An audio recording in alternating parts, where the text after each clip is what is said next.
Ito ang latest chika mga marites. Donnie at Belle naghahanda na sa kanilang pasawag na look sa kanilang character sa kanilang reunion movie. Kung si Donnie Pangilinan raw ay naghahanda na para sa kanyang abs, para sa kanyang hunk character.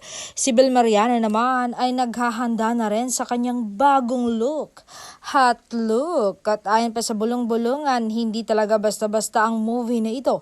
Talagang mapapahiyaw ka sa bagong karakter ng Phenomenal Love Team.